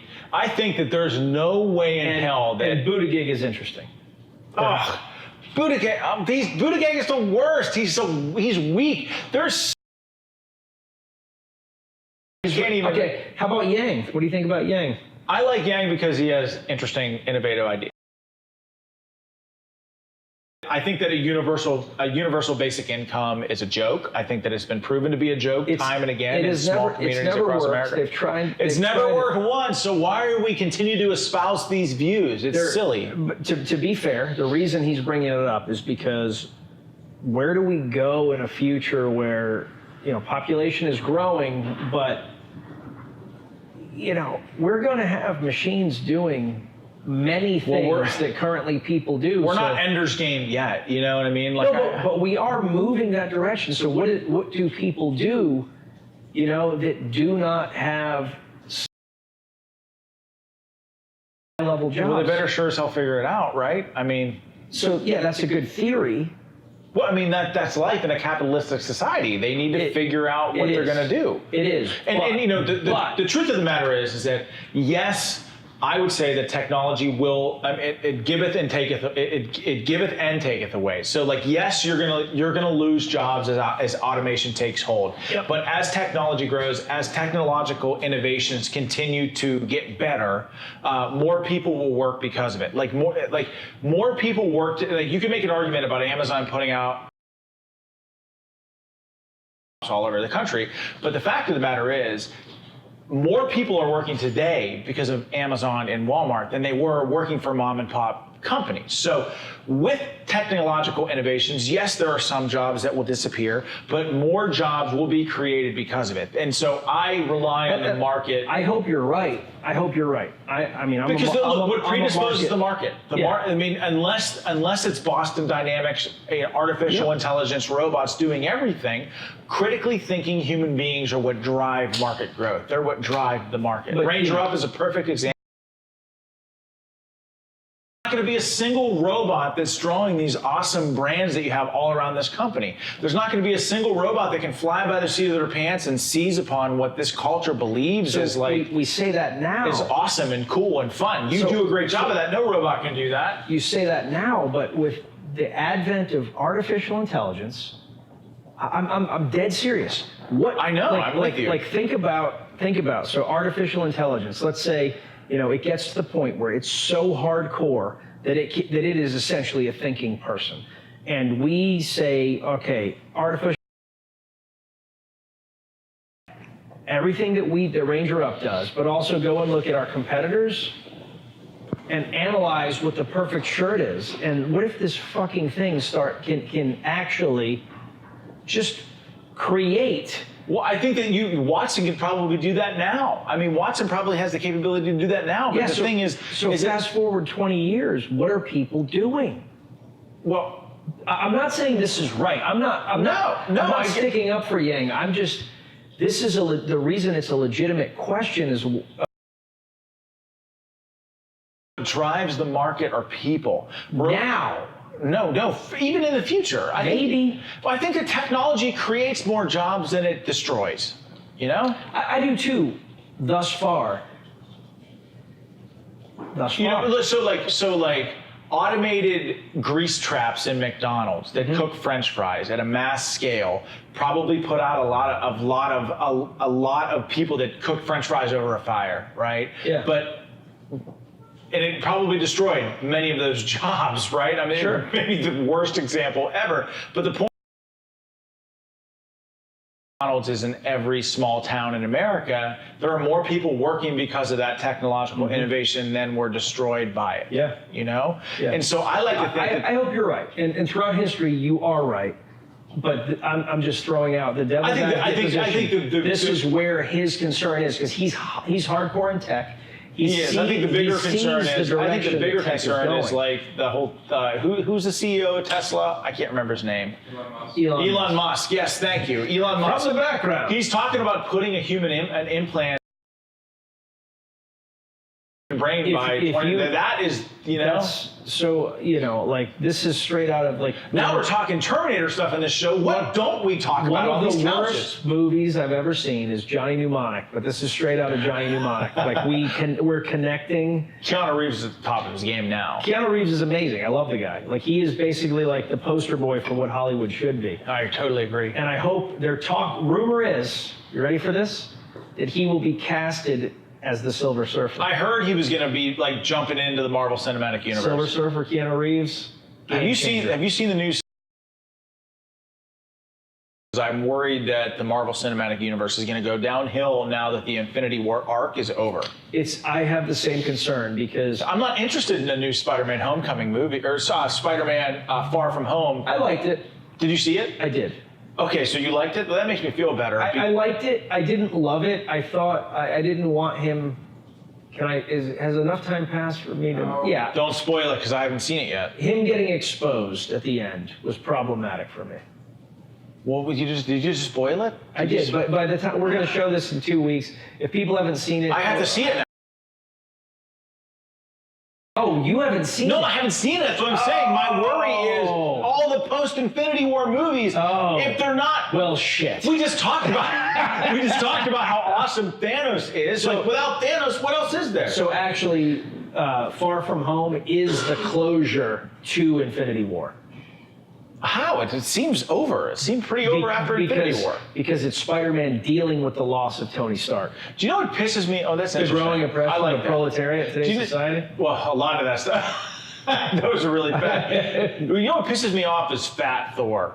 Fat Thor was wrong. At least.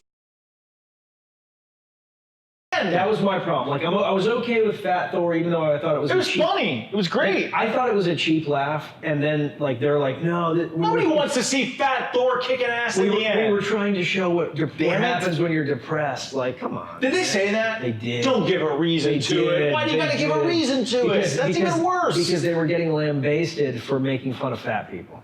What? Because Thor, that's a Hollywood answer right there. You know what? Just give. There doesn't have to be meaning to Fat Thor. Yeah. That makes me hate Fat Thor even more. Yeah. I mean, like, Oh, I hated that. What did you think? And now since we're spoiling movie, what did you think of Captain America picking up Mjolnir? I actually liked it. Did you like that? Yeah. Were you okay with that? That was a big emotional moment for me. Can I tell you? So I knew when he budged Mjolnir the first time. Oh yeah, that was definitely foreshadowing. I knew that he could have picked it up, but was just being a good dude. I didn't have an issue with that either.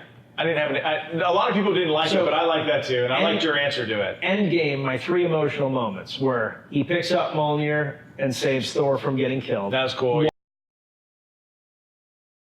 And he straps on the shield, the ripped in half shield, like, and here we go. And then when the fucking circles show up and he goes Avengers Assemble, cool. like, that was cool. I'm not joking. I'm not joking. Cool. When he went Avengers Assemble, there was like a little tear, like one. Dude, you don't have, that's amazing. He You know? didn't. What's amazing is that he did not say it ever until right there in the films. Did he not? No. I mean, at the end of Ultron, he says Avengers, and then they cut to black. But he never says Avengers Assemble until that moment. No shit. Yeah. So it's just us. That was a great part in those movies. But, we're talking about stories, we're talking about the books, and we're talking about characters, right? It's the characters in the Marvel Cinematic Universe that make that drive it 100%. And you know what they did? They pause took right there. Okay. Pause right there. All right, you were talking about you just finished with characters. Yes. So we talk about the characters being the lifeblood of any story. What's great about the Marvel Cinematic Universe is that the characters were amazing, and this is rare in Hollywood, is that they took their time with the story, right? So the DC Cinematic Universe, DC was rushed. You and I remember we talked, I said that, hot take, Wonder Woman is the best, and you're like, that's not a hot take. Yeah, that's a regular take. But it was the only great. It is regular if you don't count the Christian Bale Batman movies, which those were good. Those were definitely good. But I'm just saying, they took their time. They allowed characters to develop. They each had a different arc in each movie. So because of that, we came to love each of those characters at that moment in Infinity War Endgame, where they're rushing out of the Doctor Strange holes and tears are coming down your face. Thor. I think he'll be skinny Thor by the time the next one. Can I tell you what bothers me? I can already see the writing on the wall. First of all, I hate Captain Marvel. I could write my doctoral dissertation on how much I hate Captain Marvel. She's not a likable character. She's the worst character ever. She proves nothing. She basically has one face, and that's this smirk, Yeah, Brie Larson probably could have done a better job, but her arc is terrible. She does not do anything but bully people the entire movie. In order to undercut a story with social justice nonsense. You cannot co-opt the traditional themes of a story with, in the case of Captain Marvel, feminism, right? You just can't, even though there's nothing better than a strong woman in a story. Like Princess Leia, one of the best characters of all time. She kicks ass, she takes names, she doesn't take orders from men, but guess what? That's who she is. Yeah. It's not a narrative that's weaved into the story artificially. Captain Marvel is that. She does not earn her power. She does not use it responsibly. She steals shit off of people. It drives me. Endgame, where was she? She's the most powerful character in the Marvel Cinematic Universe, and she's off saving other planets? Hey, guess what? We need you on Earth because the viewer is Earth. We're all Earth. But she can't touch the surfer, and he's wow. You are obsessed with the surfer. That's my guy. And he's in the second Fantastic Four movie, worst character ever. Oh my god, it was terrible. I was so excited and then so upset. Worst character ever. It was like humans had captured him. I know. And how can humans capture the civil? He could go I know, it's not fair. It's ridiculous. It is garbage. It's garbage.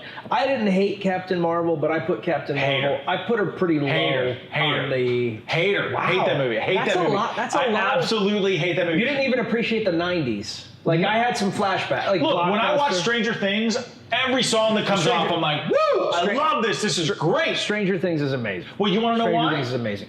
Because what they do is they take the Goonies and they apply it to every demographic in our life, right? They have the kids, trying to overcome something, and then they have teenage angst with, who doesn't love teenage angst? Because it converges at the same point, So which is why we love Stranger Things. What are your favorite Marvel movies? Oh my God, that's a okay. Well, I asked it. All right. So I think my favorite Marvel movie, so I'm gonna go out. I'm just gonna say Guardians of the Galaxy is probably my favorite. I love that movie. I thought it was great. It's a great movie. Like if two of your characters, it's in my top 5. Okay, so for sure.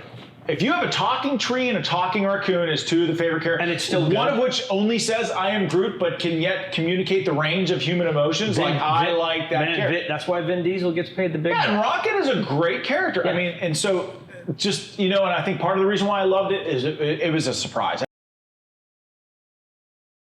Chris Pratt's arc as Star-Lord was amazing. The mystery of who his father was amazing. The original Avengers is probably number 2. It just has to be because it's iconic. It's the first superhero movie where all the great heroes come together and kick ass and take names on screen in a way that works, right? Yep. Doesn't feel forced like in Justice League. Sorry to DC, but it just didn't work. Terrible. Yeah. But Captain America: Winter Soldier had to be 3. I mean, that movie. I love the idea of balancing freedom with security. Right. Yep. And, that's a great theme.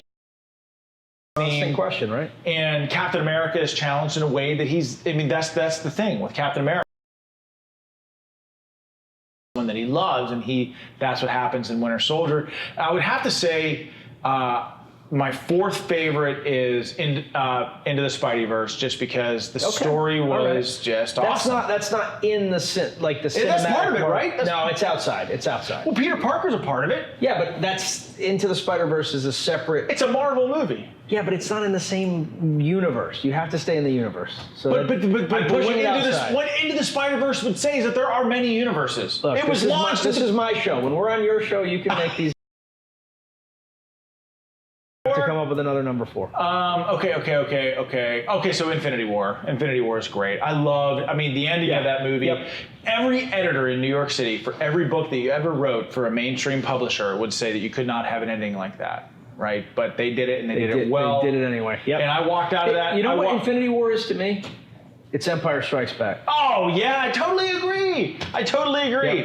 Sometimes you got to take a story Which is the best Star Wars movie. I said it. It is. That's not even a hot take. I mean, it is. Because sometimes you have to take a story there. Your main characters or protagonists have to get hurt. And one of the things that we see in Hollywood today... We get a little alarm going on in the background. That guy agrees. He's beeping in support of us. We roll right through this. We don't have a hardcore studio where it has to be quiet. We're going to let this beeping happen. That's how you know it's real. Yeah. This is real life here. So number 5. I would have to say Captain America: Civil War. Okay. So just because I do like the theme of we have different movies. Well, do you tell me? Let's hear your 5. Let's hear your top 5. I don't even know if I can do 5. Well, you asked me the question. I know, You're the host. Again, it's my show. So, for just like it's just a simple pleasure. Thor Ragnarok. Oh my gosh, it is so good. I love that like the cinematography when Thor's coming down. Oh my god, with the lightning bolts and oh my god. My kids love that movie. Dude, I totally agree. I've probably watched it 100 times, and it's. Can I tell you something that bothers me about the movie? Tell me. Okay, so I love that movie too. You're exactly right. You're coming down, lightning flashing everywhere. Like doesn't have it. Are you the god of hammers? Best line. Best line. No, just seriously. But so I do think they took Thor humor a little far. And they got the Thor humor from the YouTube video that they released in the wake of Avengers Age of Ultron, where Thor was funny, and so they're joking in the wake of the destruction of their whole species. Yeah. Like, oh yeah, hey, this trick where I throw you into the guy and it's funny, but like a scene before that, 1 million people died. That's fair. Their planet was blown up, and they're just like smoking and joking. It's that's fair. That's There's a time and a place for humor, and certainly not. That's by the way. That's not to say that humor wasn't funny. It was funny. Yeah. But when you take a step back and think wait, they were all exterminated, and there was genocide committed on behalf of the Asgardians. Yep. So, but that's my only critique of the whole story. But otherwise, I loved it. That's a great one. Ragnarok is great. Ragnarok is up there for me. It's great. So I don't know if it's one, but it's the most watchable. I totally agree. I can watch Ragnarok over I totally and over agree. Especially the opening scene where he's hanging there in the chains and he's spinning around. So it's wonderful. The original Iron Man. Oh, it's classic. I agree. The original Iron Man. Infinity War, definitely right there with me. Yep, I agree. Avengers. is probably 4 for me. Yep, I agree. 5 is tough. 5 is tough. There's a bunch knocking on the door of 5. Knocking on the door. I would say Endgame is in the running for 5. I'd say Black Panther is in the running for 5. Black Panther.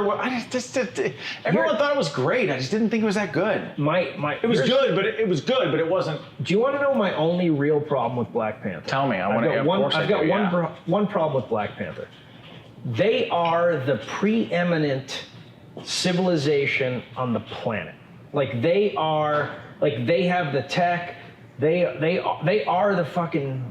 Like they are the ones. They make the U.S. look silly. They are the fucking. Yes. They are the men and women. Yes. And I do actually like that subplot in the story. And here's my problem with it. Why are they still like choosing their king in like this tribal Tradition. Like, Tradition. hey, we're gonna have a fight. Tradition. Tradition. That's everything. That's everything for every culture. They have like insane tradition. Why isn't everybody like sporting that Black Panther magic? Well, why would everybody sport the Black Panther fine, magic? but how about like this? All of their special forces should have like the the flower. Because they're not chosen. They have to be chosen and found worthy. Do they? I think they do. Like, or should we all just have some of this magic flower and have super abilities?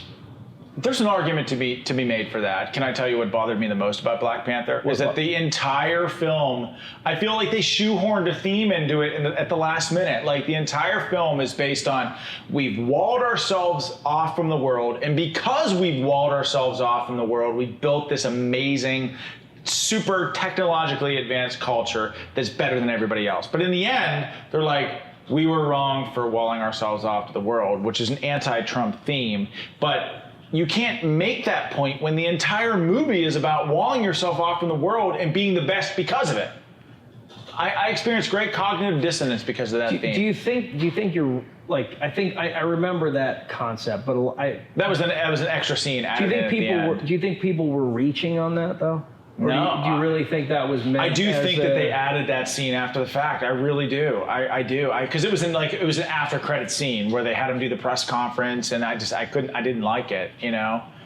But I mean, I did like the Black Panther. I did get teary-eyed though when Black Panther popped in at the end of Endgame. When he showed up and they started the chants, I was like, oh yeah. Well, I thought, and like in my head, because I'm a 80s 90s kid, it was like Mega Man. Yeah, of course, yeah. The Dr. Wily theme. Oh no, just the whole like woo, you know, like back in the hardcore sports. Well, yeah, that's CNC Music Factory. No, it was like some kind Isn't of that CNC Music Factory? No, they're like gonna make you sweat. I thought that was CNC. No. Are you sure? No, CNC Music Factory is the song where he gives you the command to dance till you can't dance no more. Totally different song. Are you sure? I'm positive. Okay. Trust me. Well, I know. It's your show. Right. I do trust you. So we're going to need to move towards wrapping up because we have gone exceptionally long because this has been just nonstop interesting conversation for you and I. Other people might hate this. Yeah. I don't know. One view, and it's each of us. 2 views, it's each of us. If I wasn't available and you were making the movie for Man of War, who would play Eric Steele? So we went to Bradley Cooper, but he said he couldn't do it because he was making a movie with Lady Gaga. Is that real? Yeah, he read the book. He loved the book. Man of War or Outlaw? Man of War. Okay. But he said he couldn't do it because he was making some movie. And the movie with Lady Gaga was just delightful. It was wonderful. Yeah. A Star Is Born. Did you watch that? No, It was actually really good. I will get to it eventually. It was good. It was a good movie. I'm sure. But yeah, so he was making it. So who would play? I sort of wrote Eric Steele to embody my soldiers, but also to embody the attitude of Chris Pratt. But Chris Pratt bought The Terminal List, which is a Navy SEAL book. So okay. So who else? Do you think he's still going to do the Navy SEAL movie? What with them, murdering people and whatnot all the time? I don't know. That's the thing with Hollywood. Everyone has to have a Navy SEAL attached to their hip. Have you ever noticed that? Yeah. Like every Hollywood celebrity's assistant is male is a Navy SEAL. And so there's this like Navy SEAL obsession out there. But yeah, I think that's gonna diminish a little bit over the short term until the Maybe. Navy's got some fixing to do. There's been too many Navy SEAL problems lately. Yeah, I sort of feel that way too, but I'm afraid to say something publicly because I don't want to get smeared by the community, you know? I mean, it's not like we're saying, you know, I had a lot of SEAL friends, but I mean, there are problems in the U.S. infantry just as much SEAL as... friends are saying something is wrong right now. There is, for because sure. I cannot fathom a world where, you know, you're taping a dude up and suffocating him, or beating to death a Green Beret or something. I mean, come on, that's insane. Yeah, or you know, these guys are running drugs and stuff. I mean, there's a problem. There's a problem for sure. And you know, you're not going to blame a whole community for a couple of things, not. but there's been a lot lately. So it's been a lot, and it's a small community. And I think one of the things, it's always like you know, whenever I talk to guys in that community, you know, in any community, like there's the big boy rules. Big boy rules can go too far. There's a reason why there are rules, you know, and of course, like, you know, oh, they're SF, so you know they don't have to follow any of the rules. That's bullshit. Like they have to have that mentality because they're on their own. Asymmetric. And Exactly. You know, exactly. But like, you know, one of those rules can't be murdering people. I mean, like something out of a fiction book, murdering people. Like like straight up suffocating people to death. And yeah, I agree. One of those rules can't be murdering people. It's just, you know, call me crazy. So, all right, parting thoughts. Like we're gonna wrap this up. So, anything you want to leave people with about Sean Parnell, about your books, you know, about your vision for the future, about, you know, the Sean Parnell presidency, anything else? Well, so I wrote these books because wanted... you're gearing up for the presidency. Oh, no, definitely not. But I wrote these books because I wanted to give children, you know, fictional characters that they can aspire to be like and be proud of at the same time. You know, I think there's something to be said for having fictional characters in our culture that, you know, embody honor, integrity, selflessness, duty, loyalty, all the things that American troops take a pledge to embody every day. And, you know, growing up, watched Indiana Jones punch Nazis in the face, and I'm telling you, that influenced me as a person, good versus evil. That's a big deal. It had a huge impact on my life. And I'm not comparing these books to Indiana Jones, but the whole reason why I write them is to, again, further the legacy of my troops. You know what Indiana Jones didn't have? What? Lesbians. Man of War does have lesbians, and these books do. That's what I'm saying. That is why you should buy this book, Lesbians. But no, but it's true. I mean, I think that our kids should have heroes that they can aspire to be like, you know, and that parents can also be proud of letting their kids read. And so that's what Eric Steele is meant to be, and that's what these books are all about. What age group what's the youngest age you would want to read this book? I mean, there's no question that like 12-year-old on can read these books easy. Okay. Yeah, I mean, like there's some, like the first book has some scenes that push the envelope a little bit, but it's no more crazy than the Hunger Games, you know? Okay. So I feel like anybody can read these books. Okay. Awesome, man. Yeah, I really appreciate having you on the show. I mean, like I said, I've been skulking around Ranger Up for a long time, and you finally brought me down here to your headquarters, and it's an honor to be here. I appreciate it. Thanks for coming out, man. Of course. So with that, this is Leather Talk. Leather Talk. You want to throw out Bryce isn't here. He usually sings with me. You want to throw out a little like Leather Talk? I didn't know that you were going to sing falsetto. Yeah. Well, I mean, I can't sing at all, so I do the best I can. Leather Talk. Leather Talk.